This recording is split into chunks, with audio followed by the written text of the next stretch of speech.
কোনো কন্টেন্ট আছে? কি হইছে বেটা? রিল্যাক্স কন্টেন্ট আমি বানাইতে আইছি রে বেটা, সারা জীবন তো তুই বানাইলি। আপনারা কি ভাবছেন আমি কি ওরা যে রোস্ট করছিল সে প্রিয় কন্টেন্ট ছোট করে কন্টেন্ট বানা এই কারণে দেখা করতে আইছি না, জাস্ট আজকে আসছে জাঙ্গিয়া কেনার জন্য। সো তোমার জাঙ্গিয়া আছে যে আমাদের তো কলিমে আছে, কোনো সমস্যা নাই, কলিমের পাশে আমরা দাঁড়াইছি 48 ঘন্টা। আচ্ছা কলিমে আমরা সাইমনের জন্য যে সেই পর্যায়ে কাজ করছি। সাইমন কই? সাইমনের জন্য হাত তোলে না কেন?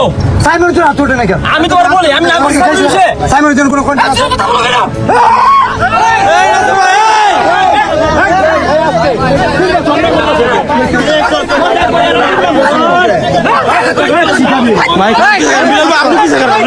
আমরা